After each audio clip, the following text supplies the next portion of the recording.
The German shepherd's paws dug into the asphalt. Her body went rigid, every muscle locked. "What's wrong, girl?" Officer Marcus Webb crouched beside his partner. "Rex, what do you smell?" The dog's ears flattened against her skull. Her breathing quickened. She backed away from the silver Honda Accord, whining. Marcus had never seen this. Not in 4 years together. Not from Rex, the department's top explosive detection dog. Rex, seek. Marcus commanded. The dog refused. She planted her haunches on the pavement and wouldn't move toward the car. Her brown eyes fixed on the vehicle's trunk. "Unit 47, what's your status?" The radio crackled. Marcus keyed his mic. His hand shook.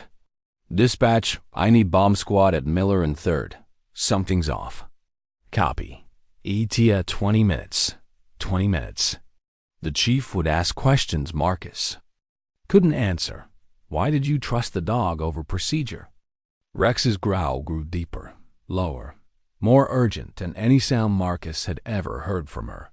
6 hours earlier, the morning sun had barely cleared the horizon when Marcus arrived at the K9 unit. Rex waited in her kennel, tail already wagging. She was 3 years old, 65 pounds of focused energy, trained specifically for explosives and accelerants. Marcus opened the gate.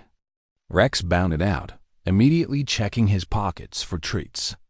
She's in a good mood. Officer Sarah Chun walked past with her patrol dog, a Belgian Malinois named Duke. "You two up for the courthouse detail today? Judge Morrison sentencing?" "Hearing, right?" Marcus filled Rex's water bowl. "Should be routine. Nothing's routine anymore." Sarah adjusted her duty belt. The morning briefing had mentioned credible threats against the judge. Nothing specific. Just Chatter. Sergeant Tom Reeves appeared in the doorway. His face was tight. "Webb, Chun, change of plans. We got a 211 in progress downtown. Armed robbery. At First National, suspects fled in a silver Honda Accord. Shots fired." Marcus's pulse quickened. "We're on it. K9 units are backup only." Reeves crossed his arms. "Patrol has primary. You two sweep for weapons after the scene is secure." They loaded the dogs. Rex jumped into her compartment in Marcus's SUV, settling immediately. But as Marcus pulled onto the highway, something changed. Rex stood, her nose pressed against the partition. She paced in tight circles. "Easy, girl." Marcus glanced in the rearview mirror. "We're not there yet." Radio traffic increased. "All units, suspect's vehicle last seen northbound on Highland Avenue. 3 occupants, considered armed and dangerous. Good place for a perimeter dot." He thought about his evaluation next week. 3 years on the K9 unit. He'd applied for sergeant twice. Been passed over both times. Chief said he needed a win. Something that proved he could make the hard calls. The sky darkened. Storm clouds moved in from the west. Rain started as they reached the perimeter. Units on Highland, be advised. 2 minutes out, he remembered the last time he'd second-guessed Rex. 7 months ago. Warehouse search. She'd alerted on a stack of crates, but they'd found nothing. Marcus had logged it as a false alert. The department docked her certification scores. Made him look careless. They couldn't afford another mistake. The scene came. Into view. 4 patrol units. Officers positioned behind vehicles. The silver Honda sat in the middle of an empty parking lot. Driver's door open. No movement inside. Marcus parked 30 yards back. Rex barked. Not her alert bark. Something different. Higher pitched. Anxious. Dispatch, Unit 47 arriving on scene. Marcus grabbed Rex's lead. Preparing for vehicle sweep. Copy. 47. Suspects. Fled on foot. K9 units cleared to sweep. Marcus opened the partition. Rex exploded out but stopped immediately. Her nose worked the air. Left, right, up. Her tail dropped low. Officer Brad Morrison jogged over. His uniform was soaked. About time. We need that dog to clear this vehicle. Might be weapons. Maybe the money. Rex will handle it. Marcus approached the Honda, 20 feet away. 15. Rex's pace slowed. 10 feet. She stopped completely. Come on, Webb. Morrison checked his watch. We got 3 armed suspects in the wind. Need to know what they left behind. Rex, seek. Marcus pointed at the car. Rex sat. Her alert position, but wrong. She was alerting on the air. Not the car, around it. Your dog broken or something? Morrison's voice had an edge. Chun's dog already swept the perimeter. Nothing out there. Sarah appeared with Duke. Marcus felt his career slipping away. She's alerting, but not on the vehicle. Duke cleared it. Sarah looked confused. No accelerants. No explosives. It's clean. But Rex wouldn't move. Her eyes fixed on the Honda's trunk. Her breathing rapid, sharp. She's probably picking up gunpowder residue. Morrison keyed his radio. Dispatch. Suspects fired multiple rounds during the robbery. K9 is likely hitting on brass or residue. That made sense, logical. But Rex was trained to differentiate. Explosives were her specialty. Firearms were secondary. Unit 47, you're holding up the investigation. Sergeant Reeves's voice cut through the radio. Clear that vehicle or pull your dog. Marcus's throat tightened. This was it. The moment that would define his next evaluation. Trust Rex or follow procedure. Give me a minute. Marcus circled the Honda. Empty coffee cups in the console. Fast food bags in back. Nothing unusual. He popped the trunk remotely. Empty except for a spare tire and jack. See? Clean. Morrison waved him off. Can we process this now? Rex's growl started deep in her chest. She lunged toward the car, then jerked back. Forward. Back. Her body language screamed danger. Webb, pull your dog. Reeves approached. She's compromising the scene. Sir, Rex has never behaved like this. Marcus stood his ground. Something's wrong. What I see is a spooked dog and an officer who can't control her. Reeves's jaw clenched. Last month she false alerted at the warehouse. Now this. Maybe she needs recertification. The words hit like bullets. Recertification meant desk duty. Temporary reassignment. Possible permanent separation from Rex. Request permission to call. Bomb squad. Marcus heard his voice shake. For confirmation. On what grounds? Reeves stepped closer. Chun's dog cleared it. You see any explosives? No, sir, but then move your dog and let us work. Sarah caught Marcus's eye. Her expression said what they both knew. Push back, and his career was over. Fall in line, and maybe he'd salvage something. The rain intensified. Water streamed down Marcus's face. Rex's whining grew desperate. Unit 47, respond. Dispatch cut in. All available units respond. Reeves spun. Guard this. Vehicle. They left in seconds. Sirens fading. Marcus stood alone with Rex in the rain. The dog pulled harder on her lead. Not toward the Honda. Away from it. Toward the building behind them. An old machine shop. Warded windows. Condemned signs. Rex. Heel. Marcus commanded. She ignored him. First time ever. Her eyes wild. Frantic. Marcus made his decision. He unclipped the lead. Rex bolted. Across the parking lot. Rex out. Marcus ran after her. This was beyond protocol. This was career suicide. But Rex wouldn't stop. She dug at the door frame. Barked. That sharp. Urgent bark reserved for explosive detection. Marcus tried the handle. Locked. He radioed dispatch. Unit 47, I need backup at the machine shop adjacent. To Miller and 3rd. Dog is alerting. Negative 47. All units engaged with suspect pursuit. While Rex tore at the door like her life depended on it, Marcus found a rock, broke the window, reached through and unlocked the door from inside. Rex charged in. Marcus followed, flashlight up. Something else. The space was massive. Old equipment covered in tarps. Dust thick on everything, except a path. Fresh footprints in the dust, leading deeper into the building. Rex followed them, past rusted machinery, around support columns, to a door marked basement. She sat, her alert. Textbook perfect. Marcus's hands trembled as he called it in. Dispatch, I have a positive alert at 2847 Miller Street. Unknown substance.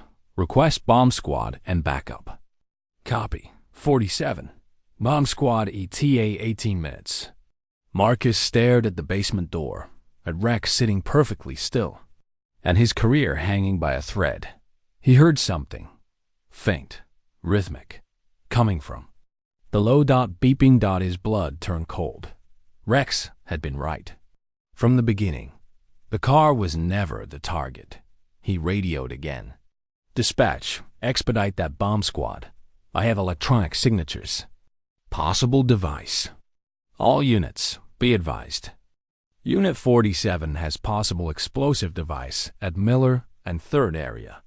Establish 1-block perimeter. Evacuate adjacent buildings. Marcus backed away from the door. Rex moved with him, never taking her eyes off the basement entrance. The beeping grew. Louder, more insistent. The building's front door burst open. Lieutenant James Crawford appeared, gun drawn. Behind him, 2 more officers. Webb, report. Sir, dog alerted on this building. Electronic device in the basement. Unknown type. All units, this is Lieutenant Crawford. We have a confirmed threat at Miller and 3rd. Pull back from the Honda Accord. I repeat, pull back now. Sir? Marson's voice crackled. We're half a block away. The car's a decoy. Move now. Marcus's mind raced. The robbery. The abandoned car. The perfect perimeter setup. They'd been herded here. Focused on the vehicle while the real threat waited in the building. How close is bomb squad? Crawford asked. 15 minutes. Out. Marcus checked his watch. How long had that beeping been going on? How much time was left? The bomb squad van screamed into the parking lot 12 minutes later. Lieutenant Sarah Vega jumped out, already in partial gear. Show me. Marcus led her to the basement door. Rex maintained her alert position, now 20 feet back per protocol. Vega listened. Her expression changed. Everyone out. Now. What is it? Crawford asked. That's not a timer. Vega's voice was tight. That's a cell phone repeater. Someone's waiting to trigger this remotely. They evacuated to the street. Vega's team worked fast. Robot deployed. Camera feed on the mobile command screen. Marcus watched with Crawford, Sarah, Morrison, and a dozen other officers. The basement appeared on screen. Concrete walls. One corner was stacked with blue barrels. Dozens of them. Wires ran between them. A nest of electronics sat in the center. Jesus. Crawford breathed. Is that ammonium nitrate? Vega confirmed. At least 2 tons. Enough to level 4 city blocks. Jefferson Elementary was 3 blocks away. 700 students. The robbery. Sarah's voice shook. It was a diversion. Get everyone back. Crawford was already moving. 2-block minimum. Evacuate everything. Marcus looked at Rex. She sat calmly now, watching the building. She'd known. From the moment they'd arrived, she'd known the car. That the danger was elsewhere. Vega's team worked for an hour. Marcus watched from behind the command vehicle. Rex lay beside him, finally relaxed. When Vega emerged, she pulled off her helmet. Her face was grim. It was sophisticated. Military-grade detonators. Remote trigger with a dead man switch. If we'd lost cell signal, it would have blown automatically. Could you disarm it? Crawford asked. We did. Vega looked at Marcus. But if your dog hadn't found it, that trigger was set for 10:45. School dismissal time. Every kid on the street. Marcus felt sick. 10:45. 23 minutes from now. The suspects? Morrison asked. FBI's got them. Crawford checked his phone. They were watching from a building. On Jefferson, waiting for the crowd. Your dog probably saved 800 lives. Maybe more. Marcus knelt beside Rex, buried his face in her fur. She tried to tell him. From the first moment, while he doubted her, while he'd considered pulling her off the scene, the next hour was chaos. FBI interviews, news crews, chief of police arriving. Marcus answered questions in a daze. He remembered the Honda. Sir, shouldn't we check the vehicle? Already did. Crawford smiled. Nothing. Completely clean. It was parked there to focus. U.S.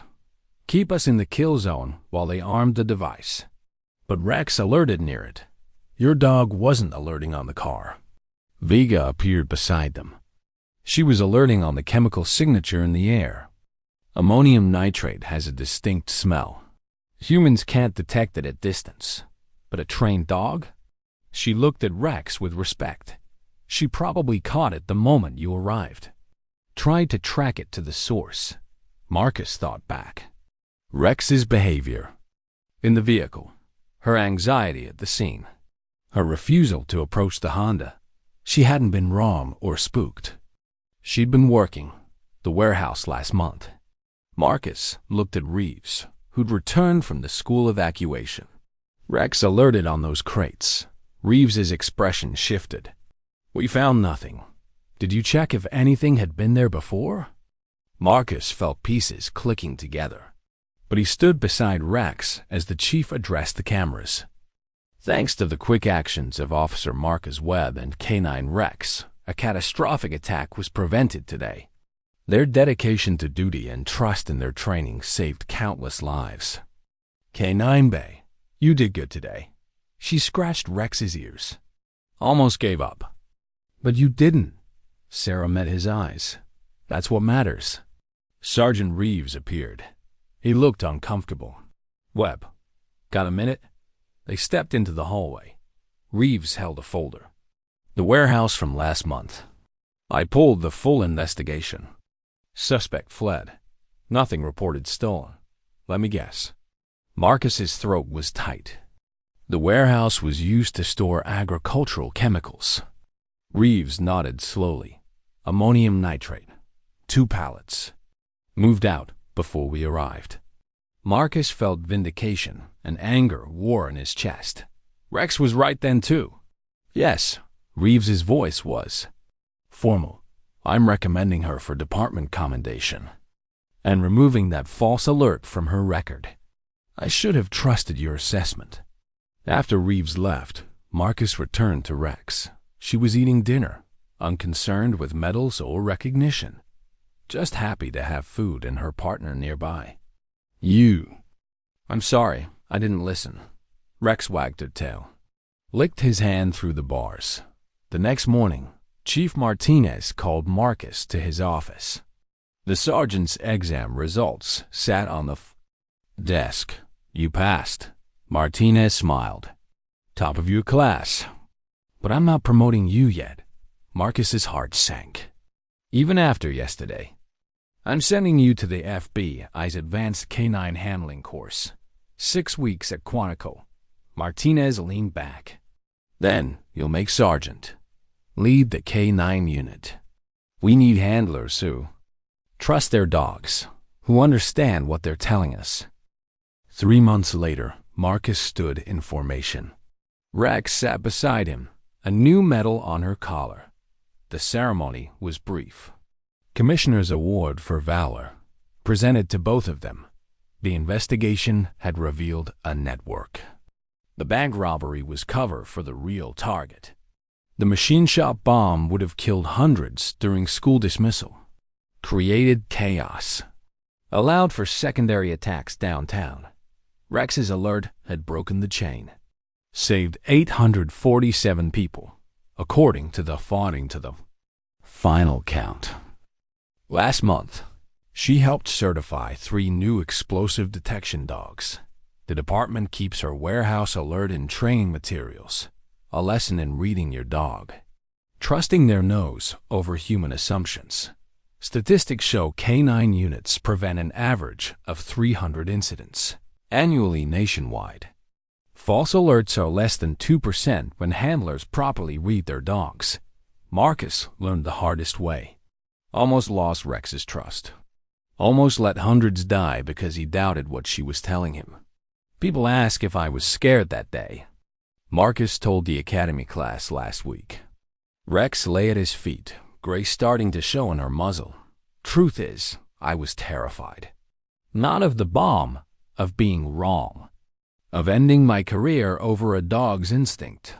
He looked down at Rex. She gazed back with those same intelligent brown eyes. But here's what I learned. Your dog isn't guessing, isn't acting on instinct. They're reading information you can't see, can't smell, can't hear. Trust that. Even when everyone else says you're wrong. Especially then. The students nodded. Some took notes. But Marcus knew they'd have to learn the lesson themselves.